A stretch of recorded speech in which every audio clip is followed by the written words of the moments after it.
Hello and welcome back to the summer split of the LPL here in 2018, and we're coming in for our final game of the night here in Shanghai. Hello, hello. My name is Paul, this is Rusty, and we're coming back for this final game. How are you feeling, Rusty? Who's going to take it? I'm feeling good. The cough's finally gone away. I had something in my throat for most of that game. I have my reservations for Rogue Warriors, is what I would say to answer your question, Pulse. I have been a bit more high on Sinning Gaming through this set so far. Frankly, their early game has looked outstanding. They've been able to follow that one through with some decent mid games, but they lost team fighting in game number 1. They just didn't really have any. In this second game, they just went hard on lanes. They said, we're not even going to 5v5 team fight. We're changing this draft up.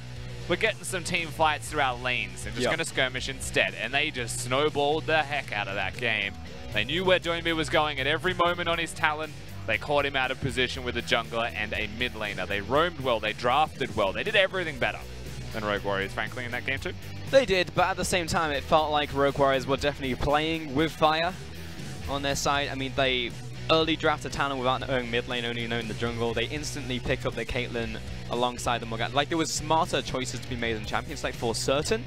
But it also was in-game execution, where I felt like Sinning Gaming, and especially Angel, just had their number not only in draft, but throughout the early game. And then if we bring the draft back into it, though, Pulse, and we think about the first game where Rogue Warriors did win, Sinning Gaming still won the early game. You know, even when it's a full 100% draft from Rogue Warriors, still won the early game. Solo kill in mid lane, 2v2 was doing well. FLICKR is still playing very well.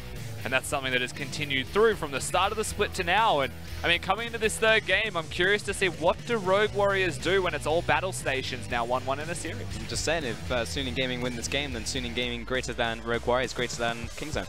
Yeah, best team in the world. Best team in the world, Sinning Gaming. It's a possibility. Well, for now though, they're going to take away the Eclair, the Camille, and the Nocturne Sinning Gaming are, as Rogue Warriors would be back onto the red. It will be the classic Aatrox on red side, plus Rakan and Swain with a first pick of Talia. So that is how the cookie crumbles. Yeah, Kled, Camille, Nocturne does leave open Talia. Same thing on the other side. Rakan, a target ban from Yoon. So it does leave open that Talia. Now, does Flawless just say, Xin Zhao is the future, give me that champion? Because Hacker has increased that win rate. What? With our last game. And of course, if you don't know Flawless, know that he's a Lee Sin main. This is surprising to see picked first, but it is good. It is good because it's Flawless. If you're Flawless or Klid, I'll give you a free pass on no matter when you want to pick up Lee Sin. But it was also first picked, and that also just makes me tremble just a little. My brain trembles because Rogue Warriors, I mean, last time they picked up the Talon, they picked up the Caitlyn, they picked up comfort picks, and it didn't work out for them because it affected their draft. Now in this second game, or the third game, I should say, I want to see Rogue Warriors actually be smart with their comfort picks, as they'll also pick up the Shen. And I think the Shen is what makes it smart already. Yes. Right, so it's not a Nocturne that goes into the backline and dives, but it is safety for the Shen to, for the Lee Sin to engage. The Shen provides that. It also provides the potential for a mage in the bottom lane again. So I really like the Shen as the second rotation here. Not only does it take it away from Sinning Gaming, it provides so much wealth in the draft phase for you. Come on. Hovered over the pike. I want it.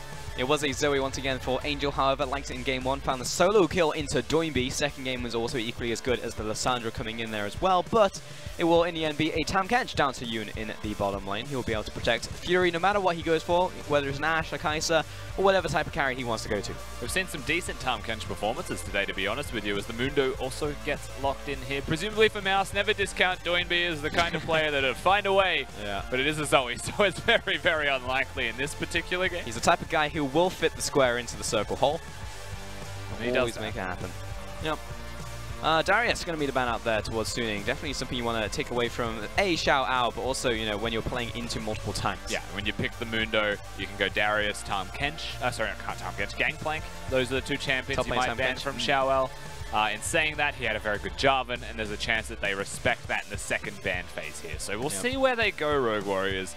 You cannot ban out Xiao Ao's champion pool, but you can ban out things that may ruin your compositional strengths. Yep. Galio will be the ban out there against Doinby from Sinning Gaming, and it will be also a Gangplank to round this one out. So we're calling a parlay to that one. And Sinning Gaming, final ban for them. Going to be another mid lane ban. Well, what crazy stuff has Doinby pulled out in the past? I mean, Ryze is the other ban that they may even consider in this one. Maybe don't want to play against Talon again, though they handled it pretty well in the first game. For the Zoe, though, locked in. I don't know if Doinby plays Yasuo, but Yasuo is usually the traditional pick into the Zoe if you need physical damage in the mid lane, but we haven't seen it. In saying that, the Rise will be removed, and it's one of those picks that Doinby is known for. He's got the Lulu, he's got the Karma, he had the Rise. Those were his 3 picks for all of the spring split. And he's since diversified into Bruisers, but go back to Mages, that's where he'll look. Now there's a Hover Evolution, and there's a Lock-in Evolution for Rogue Warriors. It could go to the mid lane, but I'm expecting SMLZ to take it. Yeah, for me, this is one of those moments where, like, you see Illusion, I would love to see a Soraka go with it, but I can't really see them picking a Soraka unless they do something real wonky with the rest of their draft. True. So it should be a Shen Lucian together in that bottom lane. High kill threat as a duo, but it's against the Tahm Kench, so that kill threat is very difficult to actually secure kills with. And then it would also make sense at the very end for Doinby to find another supportive pick. Maybe a Lulu again. Maybe we find the same matchup in the first game. Or maybe the Karma, exactly. One of those 2 picks would be very likely coming out of Rogue Warriors here for the final pickup. And again, just go back to game 1, you know. It's like SMLZ's performing well today. Just shove everything over to him in terms of the gold and how we're going to protect him. We've got a massive tank line in front of him anyways, so a supportive champion from Doinby would not go amiss, for certain. And I think for what was also pick up. Sorry, Rusty. For what it's worth here, Karma and Lulu both being options. I think Lulu's better into Zoe. It's easier to trade with her, but Karma is just generally a stronger champion. As, you know, things happen. We'll let the hovers actually subside into picks. For sure, Varus will pick up from Suning Gaming, followed by Cho'Gath into the top lane, and it is just the Lulu in the end. We saw this in our first game of this set. So very similar composition just to game 1, to be honest, from Rogue Warriors, with Lee Sin thrown in for good measure. Yeah, now Lulu can trade through minion waves, which is, I think, something that, you know, Karma can't do as effectively. And I think that's why Lulu may be a better option here. Both do a similar thing in that they shield and protect their carries, and that they can do that to all of their carries. But with a Lulu locked in, a little bit better trade patterns in that middle lane. Though, Doinby also got solo killed against Angel last time we saw this matchup in game 1. True. So that lingering concern will be there. But once you hit late game, Mundo Lulu, Lulu Lucian, all very strong duos. There's also opportunities in skirmishes to find a Lulu ult onto a Lee Sin as well. When he jumps in, finds a triple knockup. It's always something to be thoughtful of. So yeah, I mean, I like the composition from Rogue Warriors, of course. Back over to Suning though, we've got the Zoe once again. I thought that was a great performance individually coming out of Angel in his very first game in the LPL earlier in this set. He got the solo kill against Doinby, as we keep saying, so that was great. Jungle gonna have the tempo in the form of Talia. Now Cho'Gath is, you know, big old tank in the top lane, so we're not gonna see another carry from Xiao Ao. That is important to note, but there's also more power into the bottom lane as well at that. Yeah, definitely the case. I mean, for Suning Gaming, with their finished team composition, Xiao Ao may not be able to hard carry, still can kill you with that Cho'Gath. So that's always the threat that you have to consider when it's a Lucian trying to do the bulk of the damage. But Mundo's still going to be a very indomitable top laner to deal with on the opposite side. I'm curious to see where they go and how they play this one out. Varus, to me, is the MVP. You've got the Grievous Wounds, the tank shredding as well from the build, and more often than not, Varus is going AD again. So with the Blade of the Ruined King potentially available with a Guinzoos, he will smack tanks very hard and will be able to hard carry late game. So that is an option now for Suning Gaming. But the option that they're missing, that they really utilized effectively in that second game, was the Rakan Xayah combo. Now it's a Tahm Kench. It's not going to be the hard engage tools that we saw before. It's Varus that will be doing most of that, but only from level 6 onwards. Yep. In fact, a lot of this for me, Pulse, is the OG Suning Gaming style. This is the get level 6 and get Yoon and Fury out of that bottom lane, bring them to Xiao Ao style. Yeah, take the Abyssal Voyage over there, man. Here we go, final game of the night here in Shanghai. Let's see if Suning Gaming can outplay Rogue Warriors one more time and make it the 2-1. For now, though, I'm going to send you over to the crowd.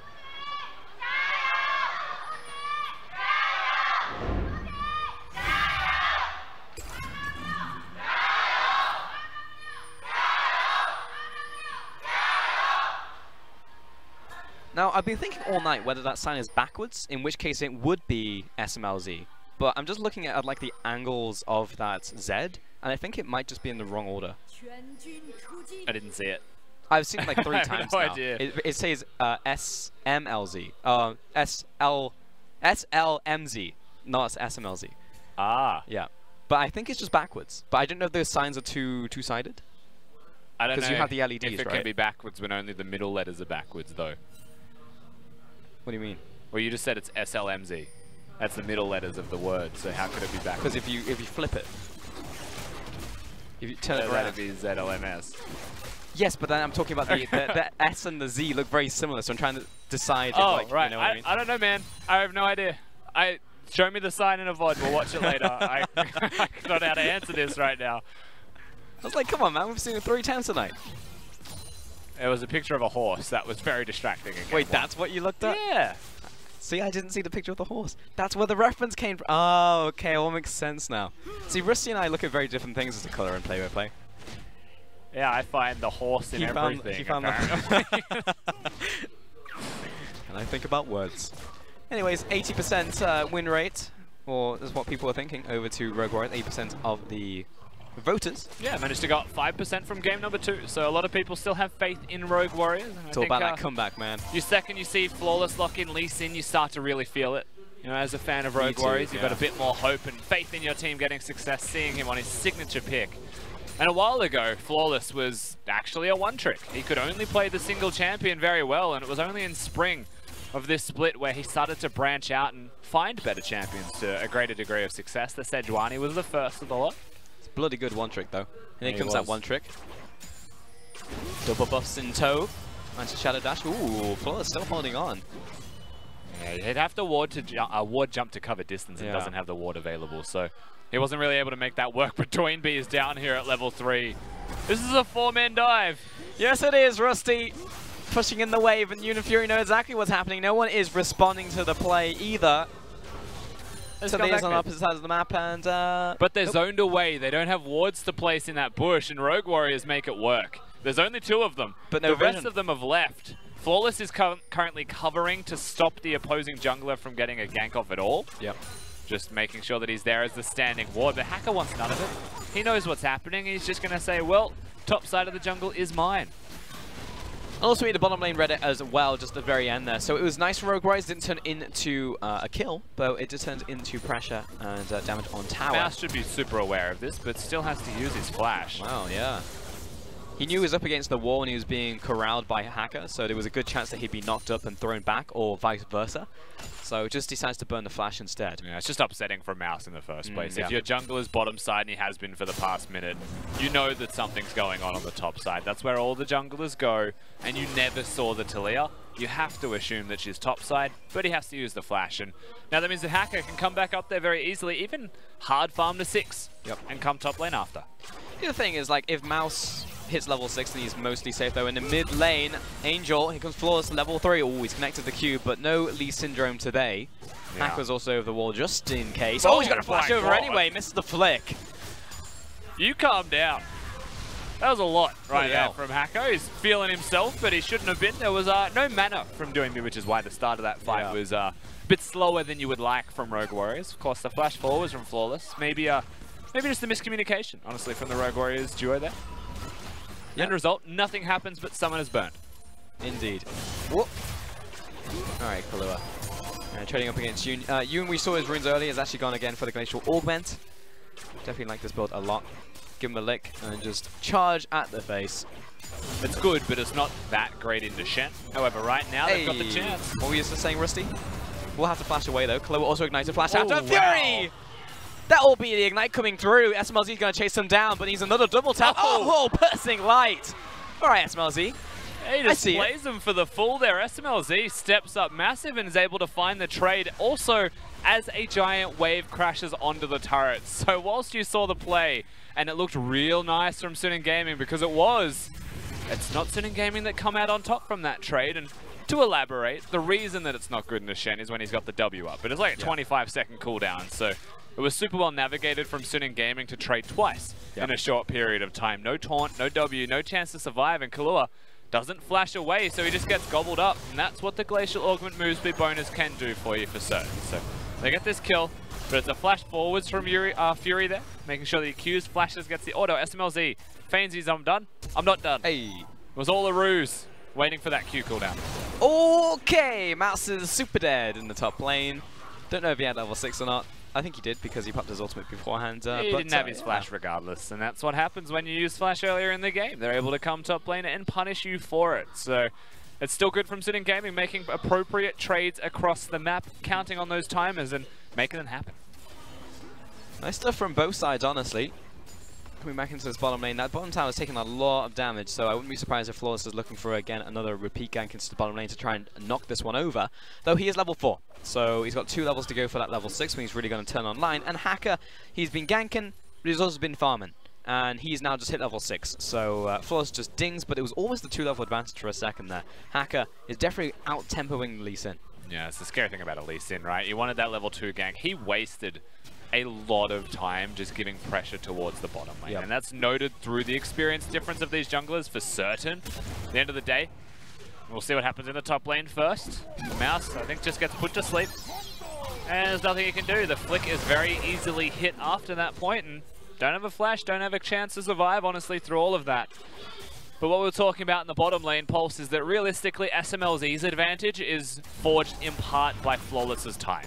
Yeah. So whilst he's behind in experience himself, he has given that over to the Lucian, to SMLZ, and what better a person to give that to be honest with you? I mean, already the composition is in place for him to be the guy, you know, person to look towards. So it makes sense. Also liked in that replay that, regardless of language, Mundo was always appropriately Mundo. Voice acting was great. He still just says Mundo, which is great. He does, but with an accent. Blue buff finally for DoinB, something that he's been struggling with in this middle lane. Always out of mana. Every time you look mid at a Rogue Warriors mid laner, he doesn't have a mana pool. It is gone. DoinB expends most of his resources to try and clear waves. He doesn't auto-attack and lose damage on turrets. It's a conscious decision from him, but it's something that has been ingrained into him since the day we first saw him, of course, play competitive League of Legends when he was a Victor one-trick. Did you know that when DoinB qualified into the LPL, yes, he played Maokai mid lane in that promo tournament? Really? Yeah, he did. I assume he won. I don't know if he won with the Maokai. I know that he played it. But he won because he qualified. Oh, DoinB. You know, I like DoinB a lot because he never changes. He always sticks to his guns. He always finds like interesting innovations that he can bring to the mid lane, and more often than not, they work. Unlike mine. Oh my lord. Jesus. Goodbye, DoinB. Get out of my lane, says Angel. No teleport from DoinB, so just a nice little trade there. That's what Zoe does. That's what Zoe will continue to do to you. It's those mid-game trades where Angel was positionally out of place and was making mistakes. As bottom lane Hacker hacking his way into this bush. I feel like Fury made that very obvious, though. As you know, standard positioning in lane. He was hiding in a bush for about 10 seconds, threatening the ultimate. And if you're Rogue Warriors, even if Hacker isn't there, you're like, well, they're trying to engage on us. I don't have flash. Oh, there it is, the chain of corruption. Oh, Kalua's just gonna instantly die on the spot. SMLZ chills for a second. It's like, where's my ally? Where's my support? He was locked down by the Varus ultimate. It actually changed to him, but he was at no risk of dying. Kalua was the target. That was surprising. If I was Kalua, I was waiting to protect SMLZ. Yeah. Didn't realize he'd be the one target. That dies is flawless. I don't think he can get anything done here, but he has got DoinB nearby. I mean, when you're protecting the president and they actually shoot for the bodyguard, no one expects that. No. There's a Shen's back. Bodyguard's back. 4-man collapse into the bottom side. Good gobble up there from the Tam Kedge. Oh, flawless. The 2-for-1 special on the ultimate. Wow, just kicks in the Tam Kedge, who has a Varus inside the body, and Fury doesn't feel too good about that one. Yoon had the flash, but he was taunted, so that was very well done by Rogue Warriors. And that's the immediate counterplay. You're looking at it like Sin Gaming, doing really good things, making great plays happen. And then no more than 5 seconds later is a Lee Sin coming in with a Shen on top of him that you've just killed to come and take your life in response. And they get so much more from it at Rogue Warriors. It's just stock standard them. And frankly, you see plays like that happen from Lee Sin's and you're just like, oh, that was convenient. But you know it's flawless as Lee Sin, so that was planned. He saw all of that happen, and in that moment he knew exactly what was going on. It's like, here it is. Here's the Dragon's Rage. And finds it, locks them both down. It's just fantastic stuff coming out from Rogue Warriors, and this is one of the comfort picks that I really always will give a pass to. You know, I said it in Champion Select, but like when we see like the SMLZ Caitlyn come out, and it's like, okay, but you see like the Lee Sin come out regardless of meta, and you know you're going to see something special in the game. It's like Uzi picking Vayne, you know? Exactly. Like no one else can pick Vayne, but when Uzi does, you're like, oh my god, it's Vayne. Yeah. And you get excited for it. And then he goes top lane against Mundo. I mean, it's still won. Oh, it's still great, exactly he crushed the matchup, but I wanted to see it into Draven, man. I just wanted to see Jackie Love against Well, Uzi. everyone wants to see. would have been exciting. Nonetheless, I didn't want to watch Uzi lose the matchup. He chose to win the game instead, and I respect it. SMLZ has been the biggest winner whilst we speak about AD carry so far. 3-0. Yeah, he's big. It's a big old Lucian. Also had the QSS on that one. Doinby blocked part of this, but sent to sleep. Yeah, he has to cleanse out of that one. A follow through on that with a second paddle star. Could have been lights out for Doinby, or at the very least a flash or an ultimate, so makes sense to burn the lesser of the three. Control still belonging to Sinning Gaming through the top side river though, whilst they have a big Lucian Rogue Warriors. It's not big enough to control the map just yet. Need to translate something a little bit further. Maybe wait for some cooldown. Flawless has got his ult up. Also just testing his power level. I know you like top lane matchups, but this is not one that particularly excites me. I mean, Mouse just knows that in a prolonged trade he's able to beat down the Cho'Gath because of the % damage into the Cho'Gath right now, plus he's got a completed item in the form of Spirit Visit and the ultimate, so in a prolonged trade he will be able to chase him down the lane without the tower, but Chow Ao respects that and has to back away. I mean, most Cho'Gaths just are happy to trade with you in a wave, but this is not going to be ideal for him. Who is it? We don't know yet. Oh, it's SMLZ. Yeah, it's literally everybody. So Chow Ao's on the run. He's probably just going to get as much farm as he can. This will be his last meal of a... Oh no, he doesn't even get them. That feels bad. Oh, he found two. That was a kind of crummy last meal. Feels bad. Turret's still being traded on the opposite side though. Sinning Gaming know exactly what they should be doing in response to that. And Rogue Warriors, they don't have the outer turret to take. They're actually threatening the inner turret. So they've gone one step further. But when we mention one step further, I'm pretty sure that Sinning Gaming are still the winners here. Feels like that is the case. Herald has been picked up and so to Hacker. But again, we've had so many back and forth trades in the early game where it's just like, it's been slight advantage to either side, but it has been either side. It's not just been like one team gradually getting ahead. Like both teams have been picking up advantages. Once more than Tower. Oh, Herald. That's why the QSS came in second there from SMLZ. But it's also that fact, the fact that you know, Cleanse has to be picked up by Doinby. QSS picked up by SMLZ as well, just because of Angel's picking the mid lane. It feels like just by proxy of his picks that he's had in this one, he's been doing more for Sinning. Exactly, yeah. I mean, when your mid laner can only play the Aurelia, you find yourself locked into certain compositions and certain styles. So absolutely, having Angel play, he's actually looked quite good at moments, and he's just looked young at moments. Yeah. So those are things that can be fixed and can be trained, and he can be taught how to be better. That's a promising start here for Sinning Gaming. The concern is it's the world split, so they might have wanted him sooner, but they had to make do with what they have. The times that they've got no Knight available. Yep. Super tragic for them. Diamond in the rough for certain. So yeah, of course you would like to train them over this spring split. But that being said, you look towards Fen, and while people don't realize that he's a one-trick, he's really, really good and will win games for you. Like, his mechanics are nothing to sniff at for certain. He's nutty. So you give him that champion, he carries. Yep. Definitely someone you want to have in your back pocket. That's a Stormrazor rush from this Varus also, and we are seeing so much more Stormrazor being rushed. It's a strong item, don't get me wrong. It's got AD and attack speed in a single item, so the first item goes, it's very powerful. For a Varus to be rushing it over something like a Blade of the Ruined King or a Guinzu's Rage Blade is very peculiar, however. It means that he wants to crit that first person for a lot of damage, and most of the tanks on the side of Rogue Warriors aren't building armor just yet either, and most of them aren't tanks in the first place. Can we talk about these baubles for a second? Like, I don't think I've seen a single one miss in the last like 10 minutes. It's either been a summoner, someone having to go back away, pressure in the mid lane, opening up for Herald. Like, Angel is just not missing a beat. Absolutely. I mean, for what it's worth, Angel is a very strong mechanical player, is what we have noted from this series. And, you know, you'll see the bubbles connect, you'll see the Qs hit, you'll see the mastery of the champion there. What you're looking at with Angel is the mistakes in positioning, is in the timing, maybe in the communication with the rest of his team. And that's where things tend to go awry for them, is currently, and so far, so good. That's Mouse coming in though. That's, I'm gonna say it's a bit deep of a flank. But is it gonna be a mouse trap? That is the question. Oh, probably not, as the bubble has just landed onto Flawless. It's a big Krug. That's all they get for that teleport. Cho'Gath, meanwhile, has got teleport available and is on the top side of the map. Love and life. Yeah, so get another win for the side of Sinning Gaming, as Rogue Warriors are trying very hard to force things, but they don't have the knowledge. Mouse is like, well, that tickled. He's going to walk it out. Can you not? Just being a pest right there, Angel. Top side, Cho'Gath is pushing in. Kaloa steps into top lane, thinks about being a top lane for a second. Flawless might actually even catch some of it. He's pretty behind in terms of XP is what it feels like anyway, so not having the best time on this Lee Sin. And of course, most Lee Sins have their early game strengths. They've got their mid-game drop-offs, and then they've got their late-game hero plays. That's just the Lee Sin way of life. As Mouse gets some redemption. This is quite bad. Yeah, has to teleport out of this one. I mean, it's not like Mundo has any hard CC, so I'll see you later, kid.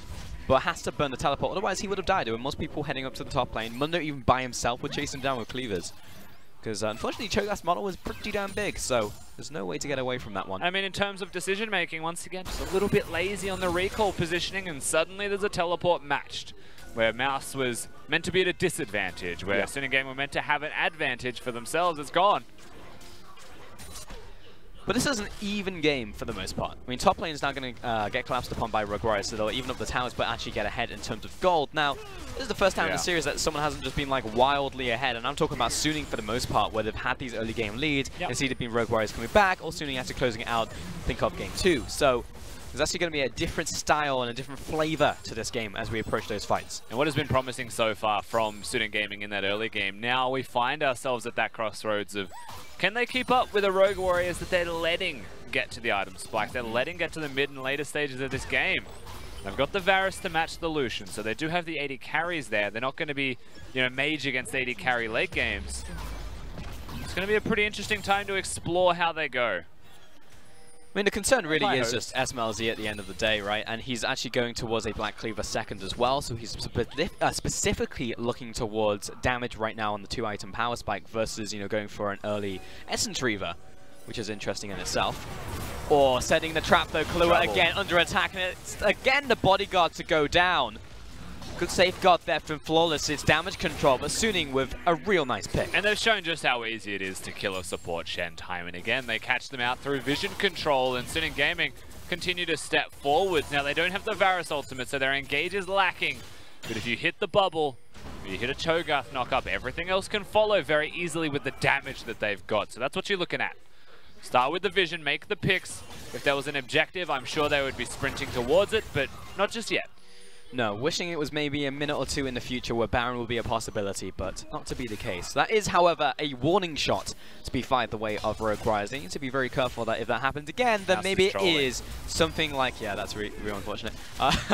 But maybe that does happen, you know, maybe it is a pick into a Baron, a pick into a Dragon. Next one's going to be Cloud, but you know, later on into the game, something like the Elder is going to be on the menu. And Angel is just constantly just hitting these bubbles, and that's turning into picks. Yeah, it definitely is. If the bubble hits, if the flick hits, the Cho'Gath Q hits, Varus ultimate even follows up. Even a Tahm Kench Tongue, honestly. A slow is all it can take for Suning Gaming to find entryway into a kill. That's the scariest thing for a Lucian. Has got the QSS, but at the end of the day, he's got to be dealing damage, and the QSS just to survive is not going to be enough. Look at the build from Kahlua as well. Kindle Gem after Boots of Lucidity. Just wants that ultimate more often, the taunts more often. Just try and be someone in the front line to protect SMLZ, because they've got a front line together. That team composition, the only one in the back line is Doinby. Yep. That's fair. What's your take on SMLZ's build going towards the Black Cleaver here second instead of going towards like the Essence Reaver build earlier and looking towards the crit and scaling up that way? Do you think it's a build out of necessity because otherwise Suning would be like, all right, great, and then we'll just rush objectives? I mean, right now the biggest utility you get from an Essence Reaver rush is the dashing constantly. Correct. The Essence Flare now providing you that cooldown reduction is good for him, but not every Lucian does it. In fact, the standard build for the most part is Black Cleaver into Essence Reaver third. So I think he's gone the standard route, but in terms of why would I go one over the other, I think the Black Cleaver just provides more immediate strength and more noticeable strength without the resets. Yeah. And I feel like it's very much necessary because without that you're relying on Lulu damage and the stuff coming in from the tanks, which is still sizable at this point in the game. Flawless's Warrior Enchant will still do a lot of damage with the ultimate. Same thing from Mundo over time in a team fight, but just feel like they actually need a bit of a kick coming in from the AD carry. Because you don't get the crit from Essence Reaver anymore. That's one thing that needs to be noted. And usually, you know, if you go Essence Reaver, you wouldn't be building it with a Blade of the Ruined King. Yeah. Instead now, of course, you can go towards that. What you'll be missing here for SMLZ is a little bit of extra mana, in particular, your ability to spell sling and hold lanes through the mana return of the auto attacks. And instead of having that, he's going to have the same amount of cooldown reduction, but he's going to be tankier. Yeah. Now that's what you would take the trade-off to realistically be. Is that, and also, like, are you looking to spike on two items, 3 or 4, right? And each build has a slightly small difference to it. Suni Gaming, though, is feeling pretty strong right now as a 5-man stack. And take out the crab, going to take up the dragon. I mean, it's a cloud dragon, so Rogue are going to be like, okay, well, we'll trade this probably for control over the Baron area. Yeah. We'll send Doinby up there, place down a couple of wards. But there's actually not a whole lot of control wards in the inventory. They're just going to be able to clear out some. Yeah, absolutely. I mean, Rogue Warriors don't have absolute control. That's a nice deep ward, however, from Flawless to maybe find a teleport flank available. I wouldn't say that they have a want to teleport flank by any means. There's no propensity to do that with the composition they've got for themselves. What they have got right now, however, Rogue Warriors, is a strong item spiking position. That chain of corruption right down onto Flawless. He goes into perfect time. He jumps over the wall, but he's put to sleep. Here comes SMLZ by himself with Kahlua on top of him. The deep teleport. There it is. Out from Flawless and into Mouse. He'll follow through. The team fight is split up. And Yoon, Phil flashes into that wall. Hacker goes down. It will be a second onto Fury. Big play from Rogue Warriors. And one ward is all it takes for Rogue Warriors, and it starts with Flawless being caught. We mentioned the item spikes they've got. Well, they also had 3 stopwatches. Flawless was one of those members, and whilst they thought they had him caught out of position, they didn't find the fight thereafter. Xiaoao can't teleport in, cancels it. Baron secured, team fight 1. Rogue Warriors from an even game start that snowball. Good stuff coming in from Rogue Warriors, and part of it was based on that Flawless ward coming in the backside, allowing Mouse to teleport into that one, closing around and creating a real mouse trap. Even rushing Gaming. Guardian Angel now is Flawless after that team fight victory, so knows what the state of the game is and what he needs to do. Perfect timing on the perfect timing. SMLZ, of course, has a Shen on him, so they're able to threaten here. And with Doinby next to SMLZ, never at risk of dying. Notice that he dashes forwards. He doesn't really care for any of the pebbles on the ground. And Yoon, the flash, whilst it failed, was in an attempt to save the Talia if possible. So, not going to get him. They're going to get the fight. Rogue Warriors now with the potential to snowball this game out. And that's what you want to see. I mean, it's the classic Rogue Warriors mid-game team fight that they just win and then they run away with the game. You see it a million times over. Internationally, domestically, it's whatever. It's the Rogue Warriors special. It's something that you have to think towards. SMLZ just dodging away from that rupture. And Suni Gaming, I mean, what's been their typical strength is how hard they hit in the early game. That sucker punch. And it's just like, actually, can they find the takedown in the end? Often no, second game yes, and it was a fantastic improvement from that first game, but right here, right now, this is where Rogue Warriors shine. The second game was a resounding yes at that as well, but in this one it's a Tahm Kench, it's not an engaging support, and I think that was the biggest difference that's now noticeable throughout this one. When you're looking at the team compositions, it is important to point out that Fury will be a lot of the physical damage. If you're looking at that composition and saying, well, Mundo's unstoppable. Yeah. He's got a Spirit Visage, he's got a Warmogs, he's got another Spectre's Cowl, and even the Stopwatch. But if Fury can be putting down damage successfully, then they can actually win those late game team fights. And this is a very different flavor hit from the side of Sin and Gaming, but I think it can be successful. They just botched a little bit there in the red side jungle, and they gave too much to Rogue Warriors. And that's it, ultimately, from what we've seen from Suni Gaming, is that it's just botching execution versus anything else. I mean, often the idea is good, the draft is good, but actually following up in game, in the moment, seems to be some of the problem for them. We saw that out from the Kennen game from Xiaoao, how the team interacted with it. Just earlier before then as well, approaching the Baron just slightly the wrong way, and you know, a team like Rogue Warriors will punish like that. You know, it's, you said in game 2 you can't get, or game 1 rather, it's not something that you can't give Rogue Warriors advantages like that or opportunities to come back into the game, because they will grasp it with both hands and run away with it. You know, the best thing about the LPL is that we have stylistic teams. You know, a lot of the regions in the world will have their meta that they forge for themselves. Some teams will have pocket picks, but we have team styles. You know, it's not just a champion of choice. Flawless has the least in this game, but that's one champion. The style stays the same. And Sin and Gaming, their style is early and mid. They haven't got late game going for themselves yet. For Rogue Warriors, it's finding a mid-game team fight, just hard snowballing from that 5-man play. And you're seeing these styles collide. You're seeing Sin and Gaming miss the execution, and suddenly the style of Rogue Warriors takes over. Punch, counter punch. And yeah, Sin and Gaming missing the first one, of course, results in this one. There comes the wall. Coming across Rogue Warriors, zoning away with the culling. Chain of Corruption comes in early onto Mouse, spreads to the rest of the team. Yeah, it's a lot of resources. Flawless aggresses forwards. No longer has any wards, only has a control ward left for a final jump. But the tower's dead, the objective is done. Yeah, absolutely, Rogue Warriors just get what they're after. That was a lot of stuff used to try and get them away from the turret. Yeah. But The Talia wall wasn't timed well enough to actually deter them. In fact, it looked like they wanted to maybe separate the herd, find an opportunity. And without that being available for themselves, they just used everything and had to disengage because it wasn't successful by any means. Rogue Warriors, they saw it used flawless with that ward hop, whilst it was super aggressive and didn't find anything. Threatened so much of the map, they just had to back away in respect. He did indeed. And Rogue Warriors, it's still an advantage over to them. Maybe they would have wanted more with the Baron buff, but it's still good. 5 towers to 3, leading in terms of gold, towers, objectives. Apart from maybe Dragon. There is, of course, an extra cloud over to Suni. We can take a look at the gold real quick as well. Yeah, there's a lot of numbers over 10k. If you're looking at Rogue Warriors, top lane, mid lane, and AD carry, 12,000 over to SMLZ, a 3,000 gold advantage over to him compared to Fury. Big deal, 4 kills and an extra 50 farm. We'll do that. The only person that is behind on the side of Rogue Warriors is Flawless, but because he has that Guardian Angel available, he's still going to play the same style that he would otherwise be playing because he's on that Lee Sin. So they are set up very nicely here to try and finish this game out if possible as the Rogue Warriors roster.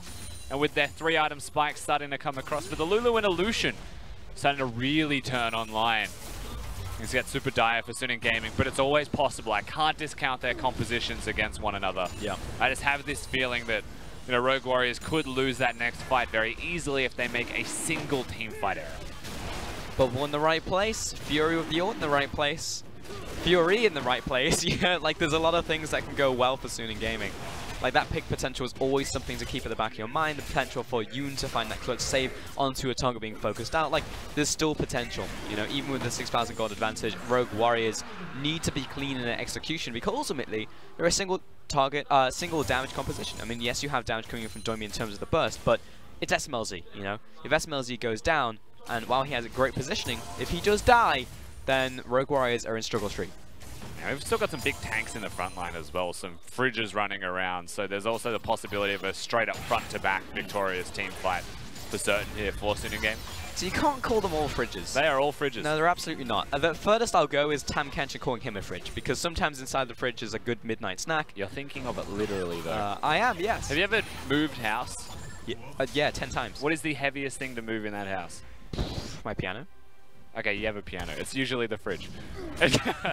So you can call them pianos if you'd like. I'm committing to fridges. I lived on the 2nd story and had to move a fridge. And let me tell you, it was me and my brother, and he just stopped carrying it halfway down the stairs, and I almost died.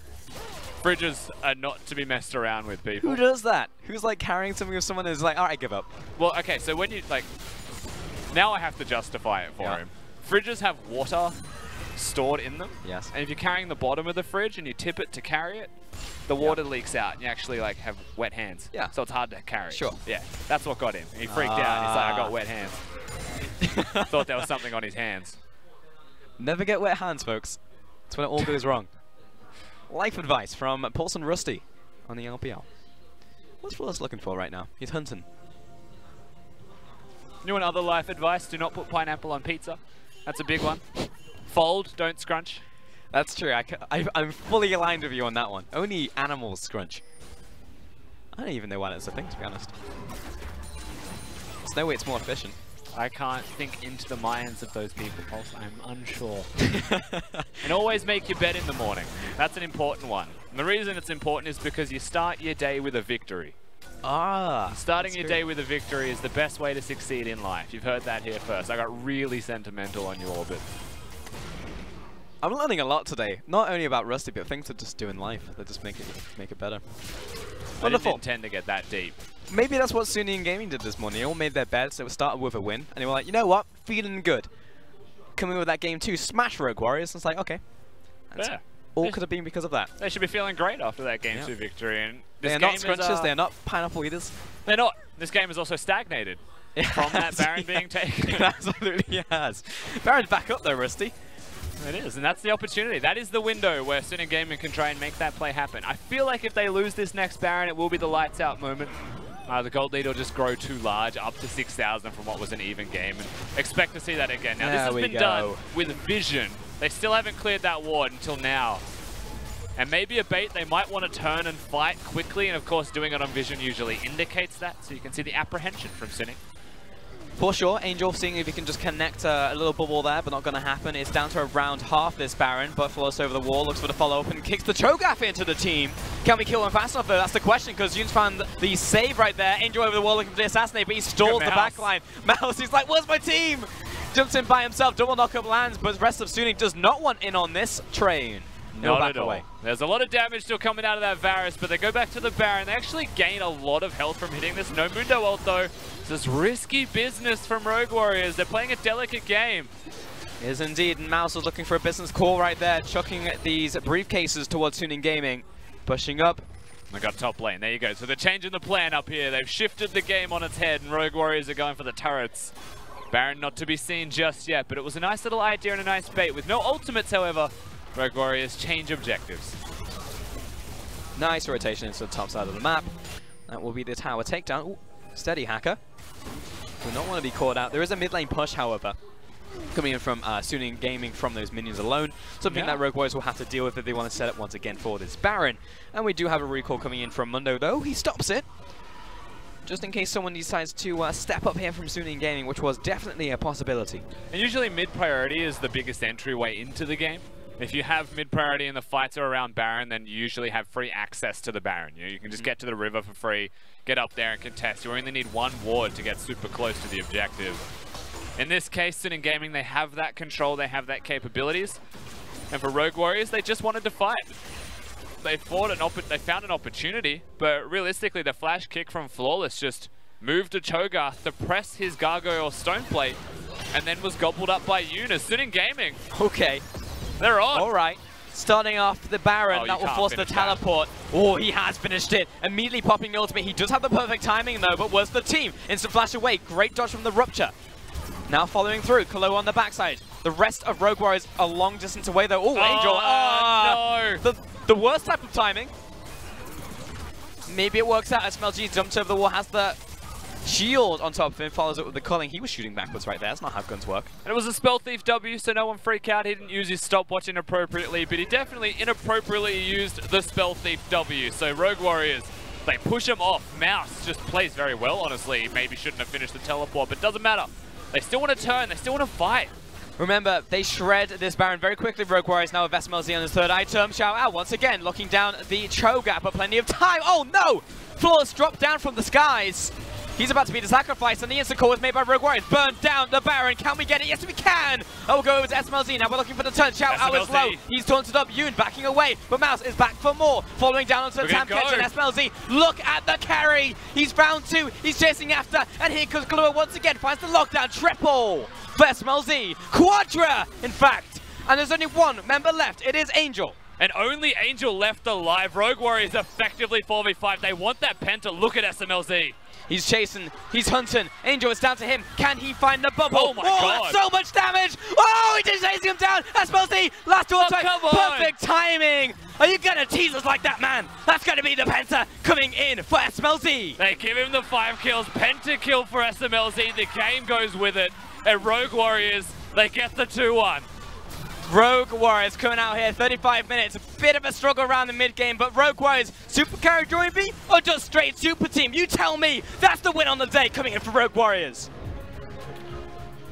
And SMLZ, when he gets Lucian, is a force to be reckoned with. You can see how excited he is after getting a pentakill right now. Absolutely elated. 5 kills for him. It's actually 9 in the end. 9-0 was the end score of the Lucian. Doesn't even die. Rogue Warriors, you saw him at Rift Rivals, you saw the bruises being played by DoomB. Well, he can also play the Lulu. He can also support what is super carry SMLZ. Feels good, man.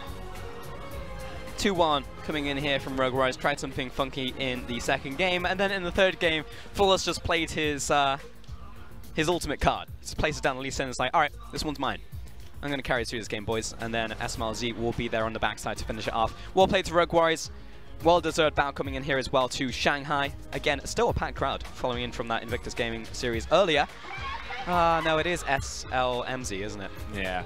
Damn. Unlucky. Well, we can't all be winners, but on the opposite side, we look at Angel, and great performance from him. You saw him, it was, you know, a bit of sadness, first loss coming in for him, but he had some great performances by himself on an individual level, so he can definitely go backstage, head held high because, I mean, hey, you got a solo kill against Super Carry Doinby in your very first game. In your first game, absolutely. I mean, it's hard to say that Rogue Warriors were playing at 100% here, but I really do feel like the difference between Suning Gaming and Rogue Warriors wasn't all that much. I really did feel like from this set that Suning Gaming have what it takes just from that sample size, that it might have only been the 1%ers that were actually the difference here. The smaller details, could be communication, could be the shot calling, whatever it is, it was a small amount, and that small amount was the only entryway that Rogue Warriors needed to win. That was, they took it, they ran with it, SMLZ gets a pentakill, the game is over. But for a lot of this game, could have been close. Game 2, you saw exactly what Suning Gaming can do. I want to talk about Suning Gaming just for a little bit longer because honestly, they're stylistically, because we're talking about team styles, I think that their style specifically, hitting hard in the early game, and if they play like Game 2 and they actually have a Step 2, which is close, they can destroy most of the league, honestly. If you look at people who stumble in the early game, teams who stumble around the mid game, and if Suning Gaming just come in hard every single time, and we know they do, but also able to close, they will firmly secure themselves to be top 3, top 4, whatever within their conference. You know, that is their way in. So they just need to replicate their success and how they played out Game 2. That is how Suning Gaming get better and stay better. Yeah, absolutely. I mean, Suning Gaming currently a middle of the pack team with a lot of potential to reach above and beyond where they currently are. That's the thing you have to look at with Suning Gaming and JD Gaming, the two teams that are the upstarts that are really rising amongst the ranks and trying to compete with the likes of Rogue Warriors, IAG, EDG, and RNG that are currently holding the top spot. For sure. I mean, you look towards Suning Gaming as well, and a team who, I mean, are able to punch above their weight, but they do it more consistently. They become very much like a gatekeeper benchmark team versus someone who is like a JD, who would just randomly be RNG for some reason and randomly be a top team, whereas in the bottom side of the map, then of the table rather, then maybe they aren't able to win. I mean, it's consistently good in the early game from Suning Gaming. I'm looking at Angel and I'm hoping that he finds himself some extra consistency and communication with the team, because I really, from one set, I feel like he has what it takes. For sure, he definitely looks like a diamond in the rough. For now though, that's going to do it for us. We are going to send it back to the analyst desk to take a look at the series and close out the day. Thank you guys, and a good cast on the day, and Mr. Destructoid coming out from Rogue Warriors Raz with the second pentakill of this split of the LPL. Fantastic to see him. Gets the Lululushin, and he runs rampant. That's just ridiculous to see.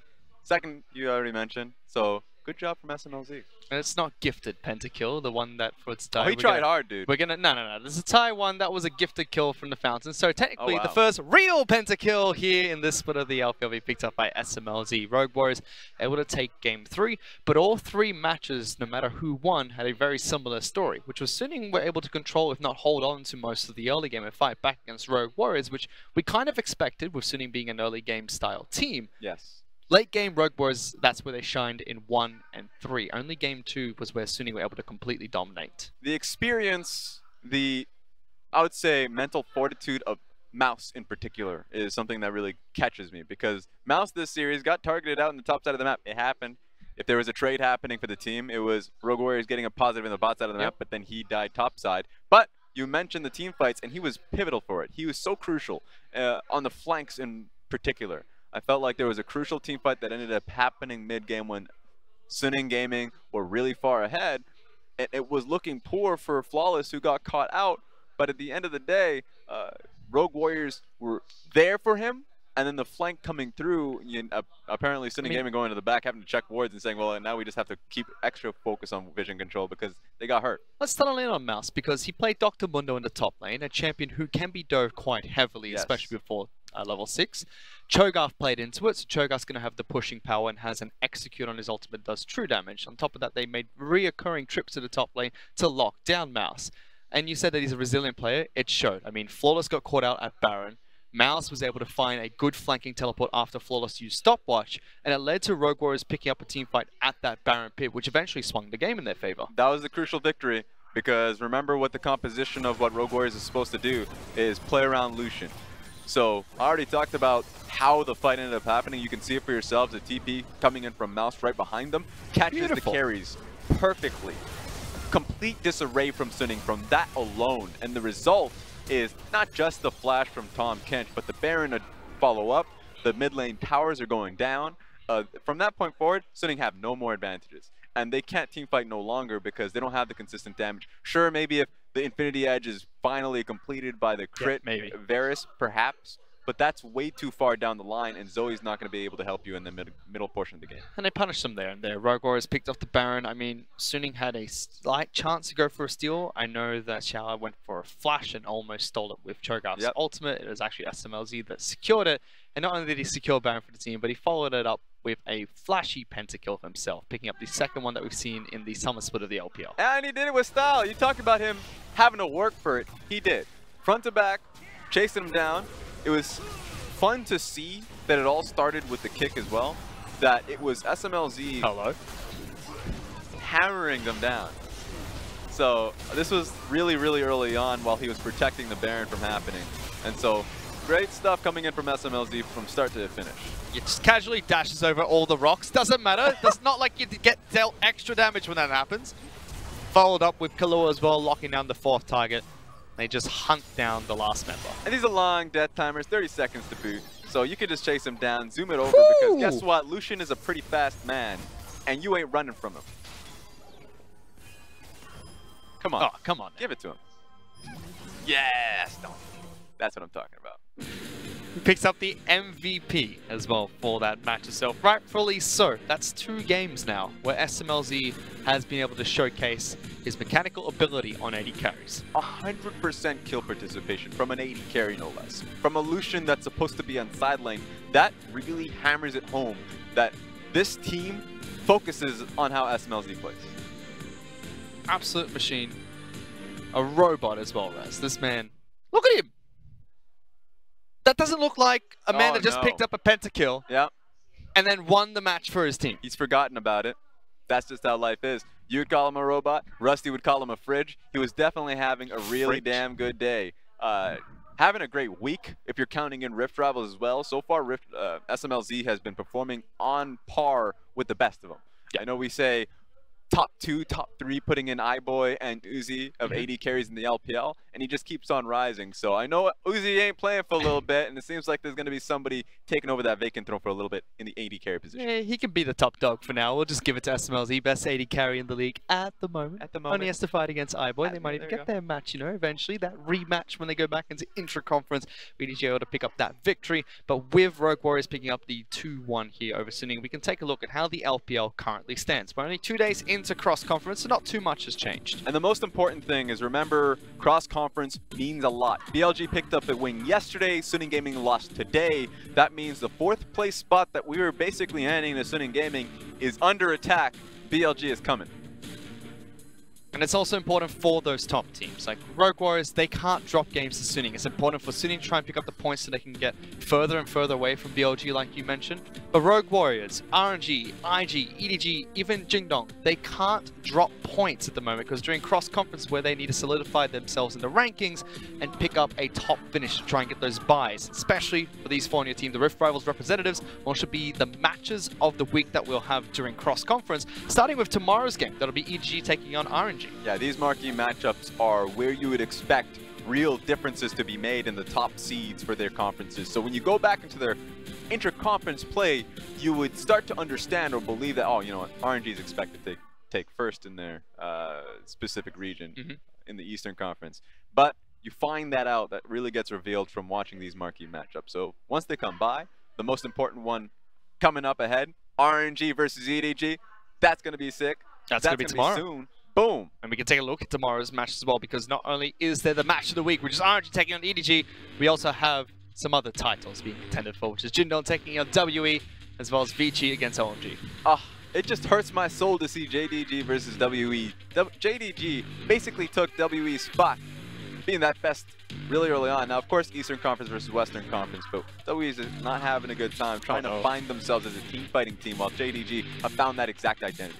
But it leads up to our match of the week, Rez. The one that we cannot stop talking about because it's the rematch of the spring finals between RNG as well as EDG.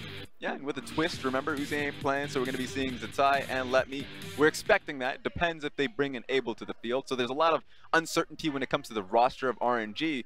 But one thing is for certain, blood's going to be spilled. It's going to happen. I ain't saying who.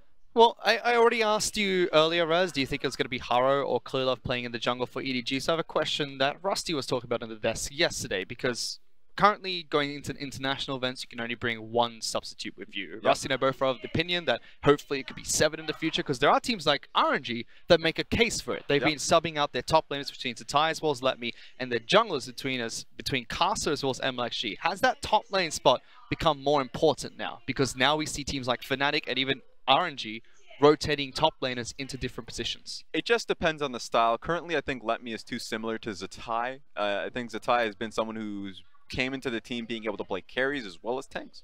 Let Me, he's fine on carries as well. I think he's actually a fairly strong carry player. So Let Me's just grown into being such a strong top laner for the league. So I'd much rather swap in MLXG and Karsa if it's just 6. But yeah, I agree with you. We should have 7 players internationally.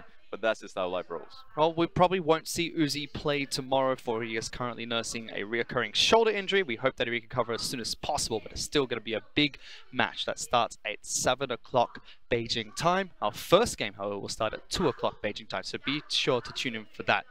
With that, however, that's the end of our broadcast tonight. All we have left to do is thank our entire production team, our shoutcasters on the day, as well as our resident analyst, Brento Raz Muhammad. We want to wish all of you in Twitch chat a happy spamming of Doritos and good night.